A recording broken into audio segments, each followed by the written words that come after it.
Salut Vincent. Salut Pablo. Merci d'avoir accepté mon invitation. Vincent, tu es avocat au barreau de Paris. Tu viens de publier un livre, ça s'appelle Défendre l'impossible aux éditions Michelon, dans lequel tu reviens sur ton expérience d'avocat dans le procès dit des attentats de Nice. Tu en fais la narration quasi jour par jour des plus de 2 mois, 3 mois de procès. On va y revenir, mais ce que tu dis dans ton introduction, c'est que tu essayes de rendre compte des difficultés que c'est au XXIe siècle d'être ce que tu appelles un avocat de la terreur. C'est un terme qui avait fait florès plutôt au XXe siècle. On pense à des grandes figures comme Jacques Vergès qui revendiquaient quasiment cette appellation. D'abord, bon, tu dis que tu as passé le barreau en 2015, hein, donc tu n'as pas connu véritablement le XXe siècle en tant que professionnel, mais comment est-ce que tu évalues cette évolution entre... Qu'est-ce qui s'est passé en gros entre le XXe siècle et le XXIe siècle pour qu'aujourd'hui soit vouée aux gémonies justement cette notion d'avocat de la terreur? Pourquoi est-ce que en gros tu racontes dans le cadre de discussions, qu'elles soient professionnelles mais surtout dans le cadre de ta vie en dehors de ton métier, on te dise ah mais comment ça, t'es avocat de terrorisme, mais c'est horrible, mais comment tu fais, mais tu devrais pas, etc. Pourquoi est-ce qu'on en est arrivé là à une telle incompréhension de ce que tu fais, qui est pourtant fondamentalement important pour notre société? Je pense qu'il y a vraiment des facteurs qui sont pour moi des facteurs multiples. Déjà parce qu'on a connu une dégradation qui a été accélérée notamment depuis 2015 et les attentats de Paris qui ont vraiment conduit à un rétrécissement considérable des libertés à la fois individuelles et publiques, et notamment sur ces questions. Le droit de l'antiterrorisme était déjà un droit d'exception, mais il s'exceptionnalise de plus en plus et ça devient de plus en plus un droit totalement dérogatoire, et notamment parce qu'on a un empilement de textes, un empilement de lois qui s'ajoutent les unes aux autres sans qu'on cherche vraiment à avoir un regard critique sur les lois précédemment votées. Donc déjà, il y a quand même cet aspect, c'est déjà un aspect législatif qui est extrêmement fort et qu'on peut mesurer sur une histoire récente. Parce que moi, depuis ces dernières années, vraiment, je suis le spectateur de ce durcissement qui est extrêmement net et qui, évidemment, a une incidence directe sur nous, notre capacité en tant qu'avocat à pouvoir exercer nos missions de façon normale. Ensuite, il y a aussi un élément qui est lié à l'extrême médiatisation de ces dossiers, qui est lié au fonctionnement de notre société, qui est une société de réaction, qui est une société de réseaux sociaux, et qui fait qu'en fait, on se rend compte que parce qu'on vit dans la société du commentaire, peu de personnes s'intéressent aux faits en eux-mêmes, peu de personnes s'intéressent à la question du caractère équitable des procédures, à la nécessité de garantir les droits de la défense, et donc en fait, par principe, déjà, le suspect de terrorisme est un terroriste. Finalement, la seule idée qu'il puisse avoir une défense est pour beaucoup de gens totalement contre-productive, ou en tout cas contre-intuitive. Et c'est ce par quoi d'ailleurs je débute le livre, c'est-à-dire comment fais-tu pour défendre un terroriste? C'est-à-dire que beaucoup de personnes ne s'embarrassent même pas par comment fais-tu pour défendre un suspect de terrorisme, comme si en fait dans ces dossiers on était condamné par avance. Et ce qui est regrettable, c'est que non seulement la solution, on ne l'a pas du côté du législateur parce qu'il y a cet empilement de textes de plus en plus répressifs, on ne l'a pas non plus du côté du juge parce que les juges renoncent de plus en plus à leur indépendance au profit de l'ordre public en ne garantissant pas toujours des procédures équitables, et on ne l'a pas non plus à l'égard de l'opinion qui soit se désintéresse de ces questions, soit au contraire en fait a déjà des biais dans sa perception de ces dossiers où on peine à convaincre parfois de la nécessité que toute personne soit défendue et que toute personne puisse être accompagnée et puisse faire valoir utilement sa défense. Alors c'est intéressant parce que tu dis des gens qui s'adressent à toi en disant ah, comment tu fais pour défendre un terroriste? Alors tu le dis aussi en introduction de ton livre, le plus souvent tu ne défends pas des terroristes à proprement parler, mais puisque le plus souvent ils sont tués lors d'interventions, en tout cas c'est le cas en France.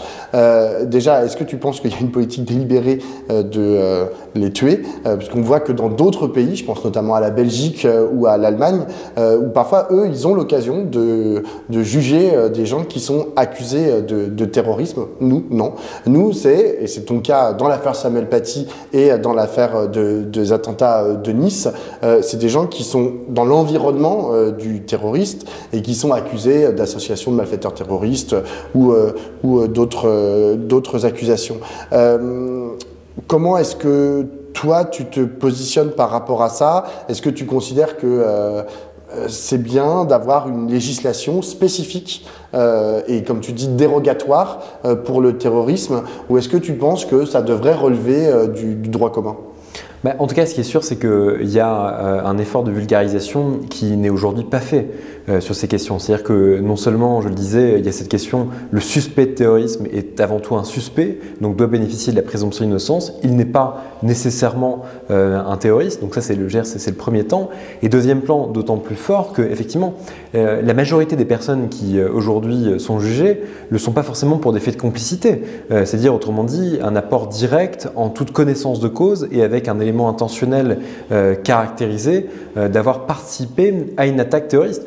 Ce sont des personnes qui sont jugées pour association de malfaiteurs terroristes et c'est une infraction qui est totalement fourre-tout. Parfois, on a des personnes qui sont très éloignées de l'acte en lui-même, déjà parce qu'en fait, on vient leur reprocher des faits matériels qui ne sont même pas directement en lien avec l'attentat lui-même et on leur reproche même pas d'avoir connaissance de l'attentat ou du projet d'attentat, mais d'avoir connaissance du fait que la personne qu'ils pouvaient fréquenter était une personne radicalisée, donc susceptible de commettre une action violente. Donc déjà, en fait, il faut rappeler cette réalité, c'est-à-dire que les personnes aujourd'hui qui sont jugées peuvent parfois être en périphérie des actes et sont rarement les auteurs eux-mêmes, parce qu'effectivement, les auteurs meurent en conséquence de l'action des forces de l'ordre. C'est difficile après de parler d'une politique délibérée d'avoir à tuer les auteurs d'actes de terrorisme, mais ce qui est certain, c'est qu'il y a aujourd'hui une doctrine de la part des forces de l'ordre d'avoir une utilisation des armes beaucoup plus facile, notamment dans le cadre d'ailleurs d'un périple meurtrier, dans des hypothèses qui sont des hypothèses particulières où effectivement, en tout cas, on fait feu plus facilement. On fait feu plus facilement parce qu'il y a une préservation de l'ordre public. On est dans des circonstances qui sont des circonstances exceptionnelles qui font que l'objectif n'est pas forcément immédiat de préserver la vie de la personne pour éventuellement garantir un procès, mais d'abord garantir la vie d'autrui et notamment celle des forces de l'ordre qui peuvent être amenées à intervenir. Maintenant, sur le caractère exceptionnel du droit et le point de savoir si c'est nécessaire ou non, je pense qu'il ne faut pas faire preuve d'angélisme, c'est-à-dire que le terrorisme existe, le terrorisme est en plus extrêmement présent notamment parce qu'il s'est révélé de façon considérable avec les attentats de novembre, avec les attentats de Charlie en janvier 2015 et qui fait qu'on doit apporter des réponses qui sont des réponses particulières. Mais le problème, c'est qu'en fait, toutes ces réponses particulières aujourd'hui conduisent quasiment à un non-droit.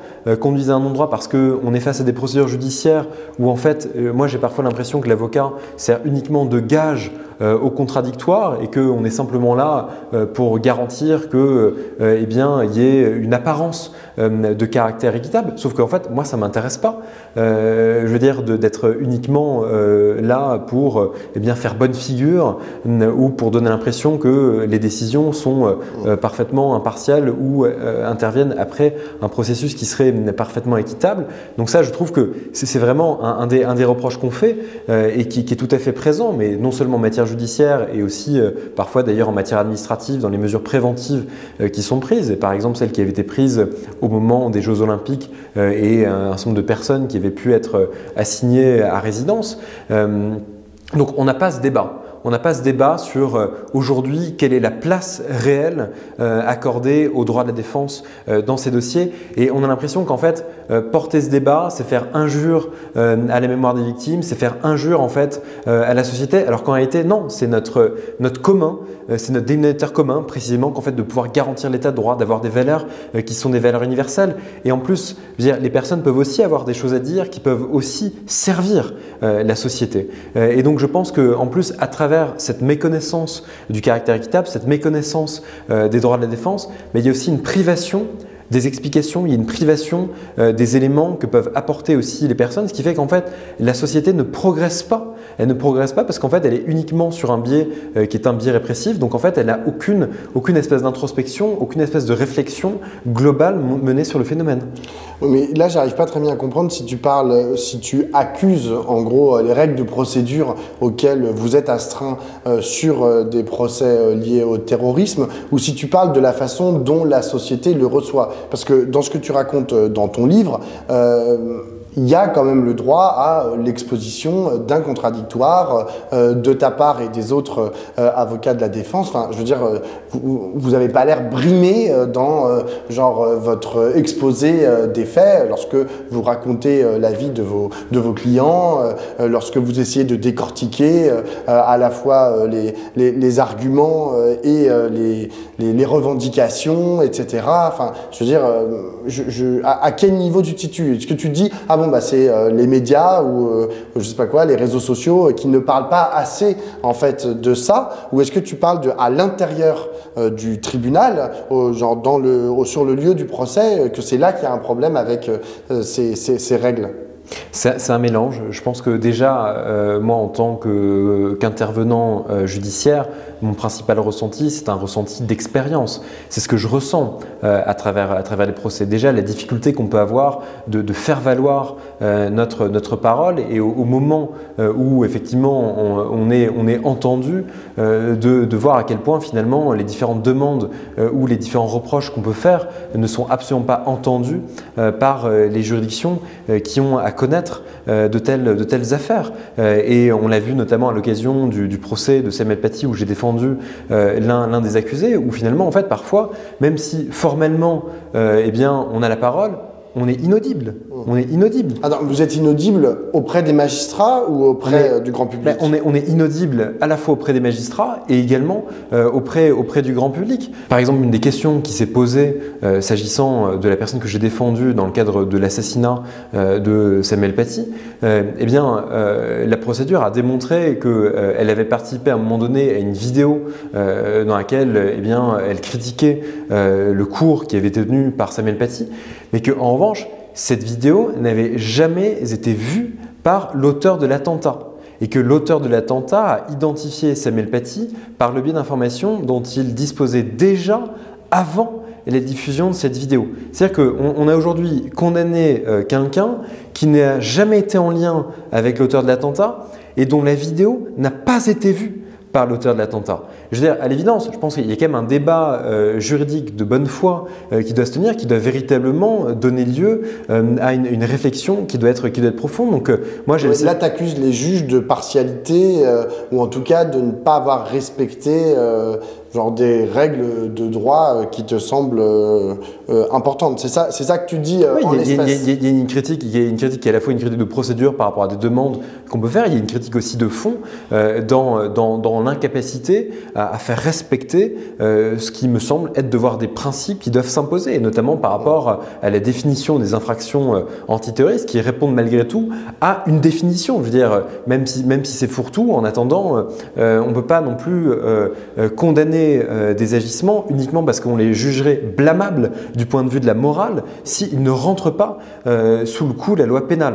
Donc ça, je trouve qu'il y a vraiment ce sentiment d'être inaudible, et effectivement, il y a ensuite ce sentiment d'être encore plus inaudible vis-à-vis de l'opinion, où les deux se rejoignent, parce que finalement, vous avez des juges qui sont de plus en plus inspirés par ce qu'ils voient de l'opinion et par le fait que, vu qu'il y a un désintérêt, voire au contraire un profond besoin de condamnation, eh bien, ils répondent à un besoin de l'opinion. Et d'ailleurs, c'était l'introduction du réquisitoire dans le cadre du procès de l'attentat de Samuel Paty. C'est que le procureur de la République, à un moment donné, débute son réquisitoire en disant qu'il y avait déjà eu en fait des mineurs qui avaient été jugés quelques mois avant, s'agissant des faits qu'on leur reprochait dans la chaîne de responsabilité ayant conduit à l'assassinat de Samuel Paty, et que la décision qui avait été rendue avait été jugée insatisfaisante par les parties civiles. Et donc ce procureur débute en disant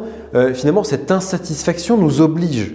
Mais en fait, c'est un processus judiciaire. Je veux dire, la décision a été rendue de façon indépendante.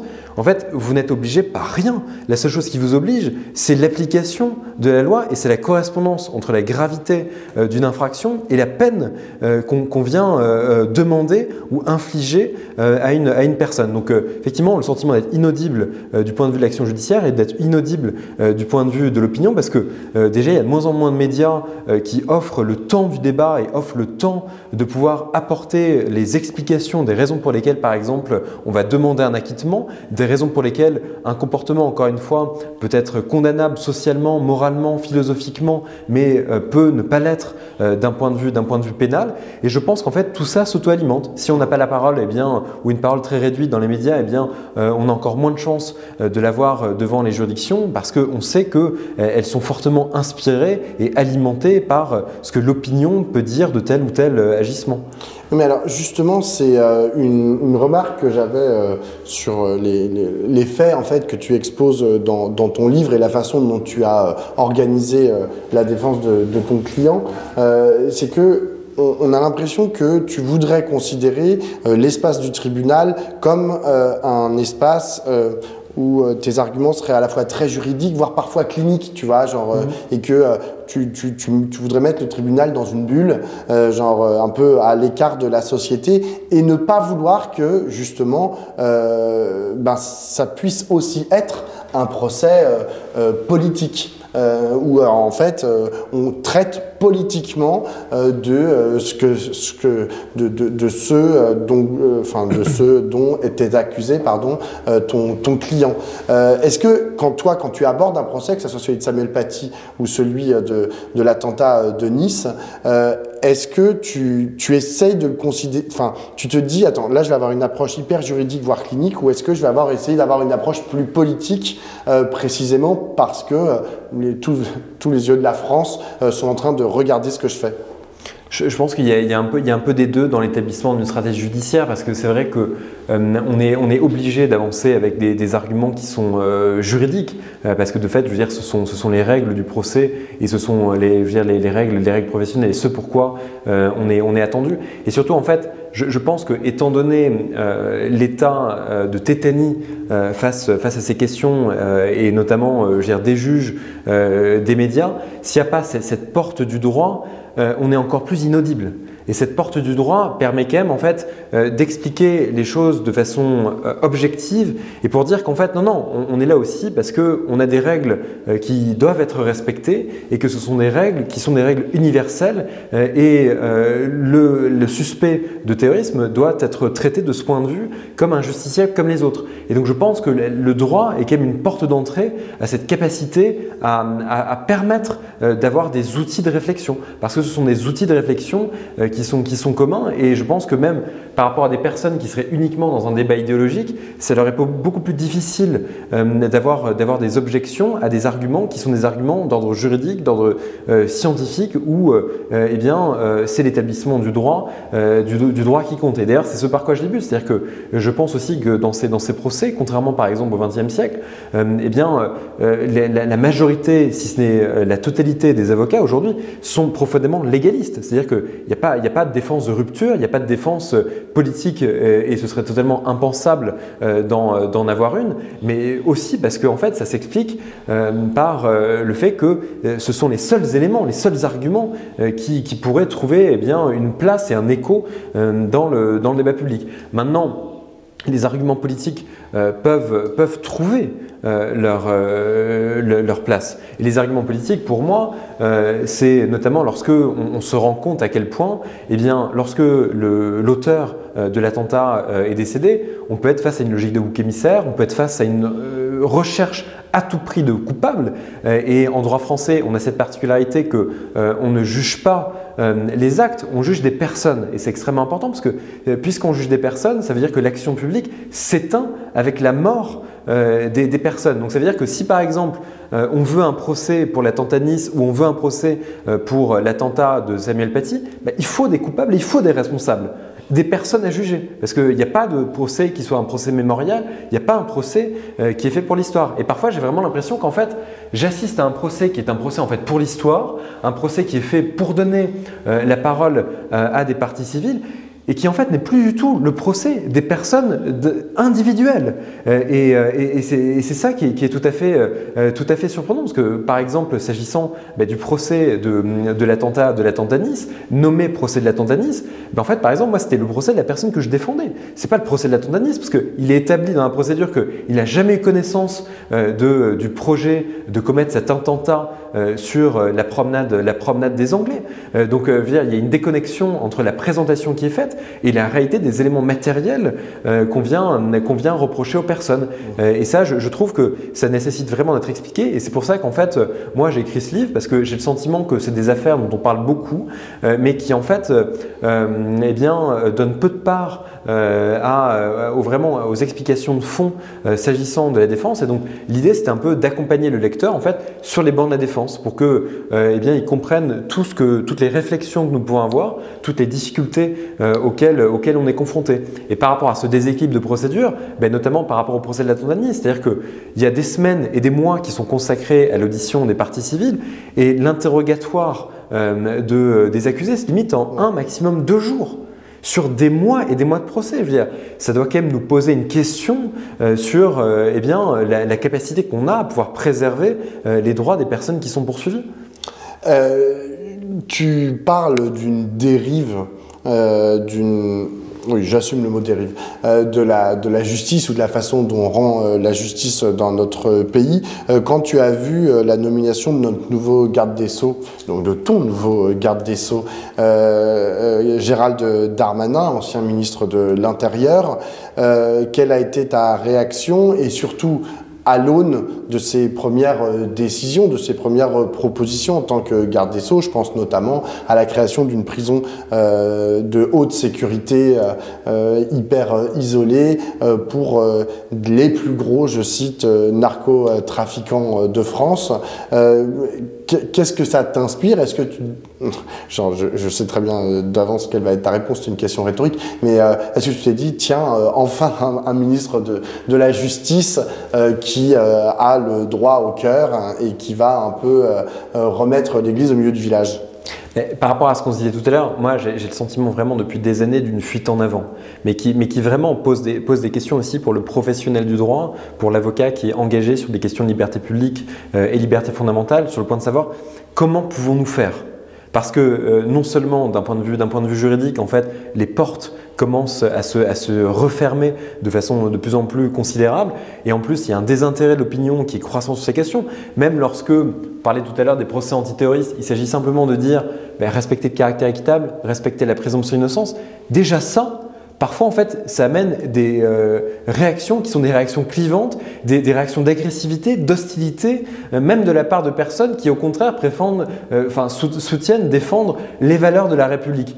Et donc, c'est ça qui est tout à fait ahurissant, c'est qu'en fait, même lorsque on est un professionnel du droit, qu'on le fait de façon légaliste, qu'on le fait de façon la plus professionnelle qui soit, eh bien, ce temps de l'opinion écrase ces réalités qui devraient pourtant être élémentaires. Et je veux dire, moi, quand je m'exprime sur ce qui s'est passé au moment du procès de l'attentat de Nice, et d'ailleurs, à chacun peut avoir maintenant accès aux éléments. Et l'avantage aussi du livre, c'est de pouvoir les livrer et c'est de pouvoir permettre une contestation, une contradiction par rapport à des éléments qui sont documentés. Et on ne parle pas d'une réaction faite en quelques caractères sur les réseaux sociaux, mais d'un travail qui est un travail documenté de plusieurs centaines de pages et qui peut amener tout un chacun qui ne serait pas d'accord à exprimer les raisons pour lesquelles il y aurait une divergence ou pourquoi est-ce que ma représentation de la réalité ne serait pas la bonne. Donc c'est de ce point de vue un outil qui est tout à fait important.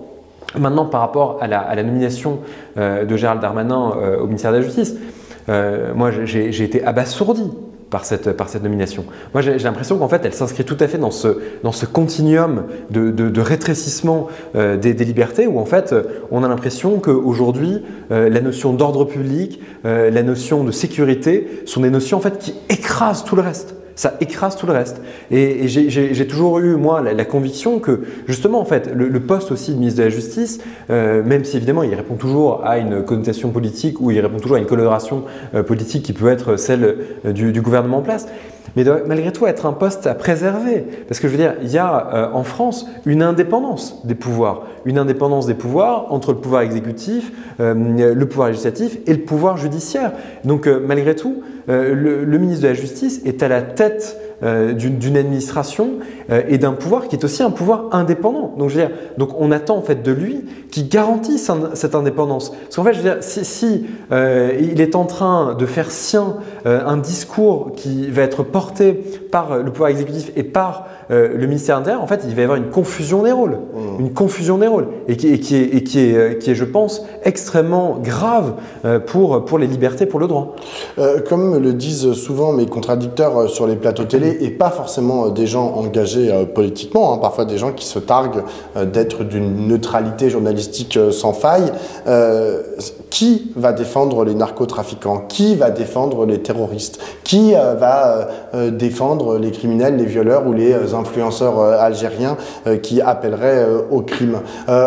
En vérité, ma question c'est, aujourd'hui, est-ce que tu vois dans la société, nonobstant les avocats qui est engagés sur cette question, qui va défendre le droit? Est-ce que tu vois des gens qui aujourd'hui, est-ce que tu vois plutôt dans notre société des dynamiques, comme il y a pu en avoir de par le passé, qui font de la question du droit l'un des piliers de notre démocratie? Aujourd'hui, j'ai l'impression que tout ça est un peu en train de voler en éclats et finalement, le droit comme pilier de la démocratie, la chose la plus importante de la démocratie, c'est la volonté du peuple. Si le peuple veut la vengeance, nonobstant les questions de droit, allons-y pour la vengeance. Mais ce qui est extrêmement surprenant, c'est que par exemple, moi je peux avoir des discussions avec des personnes qui, lorsque on est dans un tête-à-tête, peuvent être parfaitement conscientes de la nécessité de préserver tel ou tel droit, peuvent être conscientes de préservation. Et même d'ailleurs, parfois ça m'arrive avec des magistrats qui ont parfaitement conscience des difficultés que peut occasionner telle ou telle loi ou tel ou tel régime. Mais par contre, c'est vrai que ce qui vraiment me questionne, c'est aujourd'hui effectivement qui sont les personnes en capacité de le faire. Déjà, du point de vue des grandes consciences aujourd'hui sur des questions d'état de droit et sur des questions de liberté, elle commence à se réduire de façon considérable. Il n'y en a pas véritablement qui s'imposent dans le débat public et dans la sphère publique, et ça je pense que c'est véritablement manquant, et que même la voix de principaux avocats qu'on peut entendre sur les plateaux télé, ce sont des avocats qui sont aussi portés par des dynamiques qui sont des dynamiques très sécuritaires, notamment sur CNews ou d'autres plateaux de ce type, où on donne surtout la parole à une voix en particulier, et en tout cas à certains ressorts idéologiques. Donc déjà d'un point de vue professionnel, j'ai du mal à voir en tout cas cette émergence et cette capacité à pouvoir identifier des acteurs qui seraient des acteurs de ce point de vue ressources. Du point de vue ensuite des juridictions, il y a cet effet de tétanie qui se pose à la fois devant les juridictions administratives et judiciaires, et qui plus est sur des dossiers qui sont très politiques. On a parlé d'antiterrorisme, mais on voit aujourd'hui que désormais ça va être la lutte contre le narcotrafic, mais en fait terrorisme, narcotrafic, et demain c'est le droit commun. C'est une porte d'entrée aujourd'hui à une extension et une généralisation des méthodes qui sont choisies à la totalité du droit. C'est ça aussi qu'il faut entendre. C'est une expérimentation, ce n'est pas des domaines qui sont isolés, ce sont des terrains d'expérimentation. Et ça, j'ai l'impression que personne ne l'entend. Donc réaction très timorée de la part des juges, et surtout qu'en plus on est aussi face, nous professionnels du droit et avocats, face à un durcissement des relations. C'est-à-dire que nous-mêmes, lorsque on est dans les prétoires en matière pénale, il faut se battre. Il faut se battre pour pouvoir faire entendre sa position, il faut se battre pour pouvoir faire en sorte de pouvoir être entendu, et de ce point de vue, parfois, je veux dire, ça peut prendre une énergie physique, psychologique qui est considérable. Après, il faut continuer à le faire, mais je me dis, mais comment est-ce qu'on a pu atteindre en fait une société où le simple exercice du contradictoire revient en fait à une forme de combat avec des juges qui sont pourtant des professionnels avec lesquels on devrait être amis minima en collaboration, mais dans un cadre général de collaboration entre professionnels du droit, même si évidemment on a des intérêts et des finalités qui sont divergentes. Ensuite, du point de vue des autorités administratives indépendantes, moi j'ai quand même l'impression que parfois il y a une démission, c'est-à-dire que la CNCDH, le défenseur des droits que je saisis, que j'avais notamment saisi sur des questions de mesures prises en application de la loi antiterroriste au moment des Jeux Olympiques, où j'ai l'impression que bon, il y a un encombrement, qu'il est fortement saisi, puis il y a des dossiers dont on voit bien qu'ils peinent à s'en saisir parce qu'il faut aussi qu'il peut y avoir un risque réputationnel, parce qu'il y a ce côté à la fois indépendant, mais en même temps dépendant de l'État au sens général, et avec la conscience que il y a des terrains sur lesquels il vaut mieux ne pas trop aller parce que sinon il y a un déficit de popularité. Mais sauf qu'en fait, à force de penser comme ça, à force de dire tiens, l'opinion peut penser comme ça, donc en fait on va restreindre, en fait qui peut défendre ces droits? Il n'y a plus personne. Il n'y a plus personne qui le fait. Il n'y a plus personne parce qu'on craint ce procès en popularité, on craint ce procès, cette vindicte populaire qui va finir par s'abattre, et notamment contre les auxiliaires de justice, parce qu'il y a aussi cet effet de contagion et de confusion qui fait qu'en fait l'auxiliaire de justice aujourd'hui, dans des dossiers qui sont parfois emblématiques ou dans certains contentieux, typiquement en matière, par exemple en matière de terrorisme, où en fait il y a une espèce de contamination du client vers l'avocat. On a l'impression que non, en fait, c'est tout juste si on ne lui reproche pas d'être dans une forme de complicité. Et on le voit d'ailleurs avec le narcotrafic, où les avocats qui interviennent sur ces contentieux sont présentés eux-mêmes comme parfois bafouant la déontologie, bafouant la réglementation. Et il suffit d'ailleurs de voir les travaux législatifs pour constater qu'en fait, l'avocat est perçu comme finalement une menace à l'égard de la justice, et ce qui devrait notamment amener à ce qu'on devrait préserver par ces procédures coffres une partie de la procédure de l'exercice des droits à la défense. Mais je veux dire, mais en fait, où sommes-nous ? Où sommes-nous pour penser comme ça?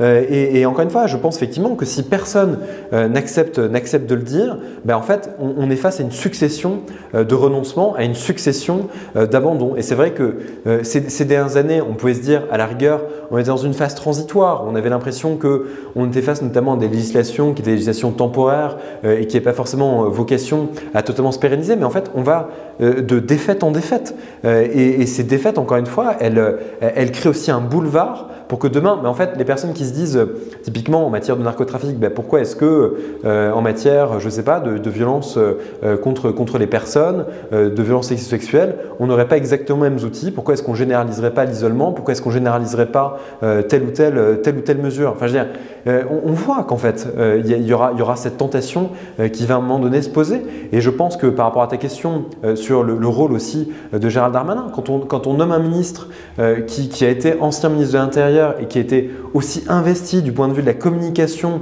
sur ces questions sécuritaires, on se doute bien qu'en fait, il ne va pas être un garde-fou à cette indépendance de la justice, et il ne va pas être, si je peux dire, le gardien peut-être d'une parole qui serait une parole autre dont les magistrats et dont les auxiliaires de justice ont profondément besoin. Mais d'une certaine façon, à la fois, moi j'ai été abasourdi, et d'une certaine façon, il y a une forme de cohérence politique, c'est-à-dire cohérence politique parce que depuis le début, on tend vers ça. On tend vers le fait qu'on est en train de transformer la justice en une forme de service administratif qui serait en fait un service policier dans le prolongement de l'action des enquêteurs ou dans le prolongement de l'action de la police. Et ça, je pense que c'est en tout cas une alarme qu'il faut véritablement tirer, et qu'on a des raisons objectives de devoir la tirer. J'ai une dernière question, Vincent. Tu décris une dynamique excessivement délétère en matière de défense des libertés publiques et défense du droit en général. Est-ce que tu as encore de l'espoir? Ce qui est sûr, c'est que l'actualité montre assez peu d'espoir. Parce qu'on est face à un contexte politique qui est totalement dégradé, notamment avec la victoire de Trump et ce qu'elle va aussi inspirer en Europe.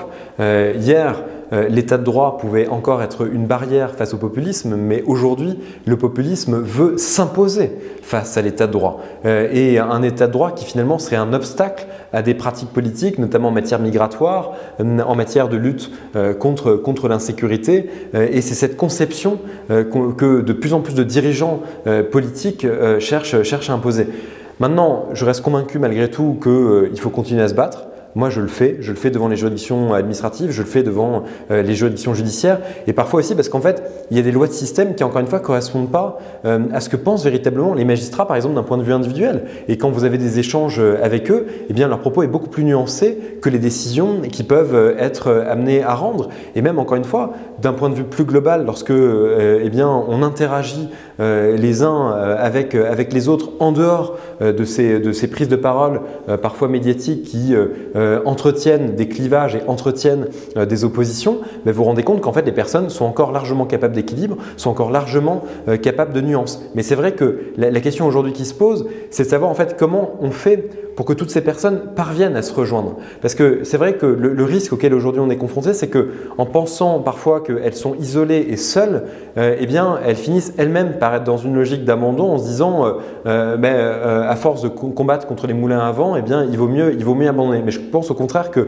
y a une poche de résistance qui est véritablement toujours existante. Mais la question c'est de se dire comment est-ce qu'on l'institutionnalise. Et moi je pense qu'il faut vraiment par exemple que les autorités administratives regagnent un rôle qu'elles ont commencé à perdre. Je pense par exemple que notre propre profession des avocats doit vraiment revaloriser cette question des libertés individuelles et collectives. Je pense par exemple typiquement sur la question de préservation des droits des personnes qui sont poursuivies pour des faits de terrorisme. C'est pas un gros mot. C'est pas un gros mot de se dire que oui, des avocats peuvent aussi défendre des suspects de terrorisme. Et on ne doit pas limiter l'action des avocats à certains types de contentieux, mais au contraire embrasser la totalité et surtout embrasser les contentieux dans lesquels ces questions se posent le plus. Et cette institutionnalisation passe aussi, je pense, par une réponse qui est une réponse politique et par une meilleure peut-être union des différentes forces pour faire en sorte en fait que eh bien, ces questions soient plus facilement partagées parce qu'elles peuvent et elles doivent l'être. Et c'est vrai aussi, c'est un point de regret même par rapport à cette actualité politique qui est assez incertaine et qui fait aussi perdre du temps, même si parfois on voit qu'elle peut être source d'espoir. C'est que tout ce temps finalement débattu finalement aux commentaires politiques est un temps qui est perdu pour eh bien, contrecarrer telle ou telle proposition, contrecarrer tel ou tel amendement qui serait profondément attentatoire pour les libertés. Donc pour moi, c'est vraiment le temps de la résistance. Après, à titre personnel, moi je suis profondément légaliste et réformiste. Je pense aussi que c'est en gagnant les institutions qu'on peut obtenir le changement et que ce n'est pas par une opposition qui soit frontale qu'on l'obtiendra parce que c'est le risque aussi, je veux dire, de ne rien obtenir. Et on a vu encore une fois que ces dernières années, finalement, c'était davantage ce rien qui avait été obtenu plutôt que des victoires. Donc c'est ça ma source d'espoir. Elle est individuelle par rapport à ces échanges, mais il est vrai en tout cas qu'il faut vraiment se battre. Eh bien, battons-nous. Merci beaucoup Vincent. Merci à toi.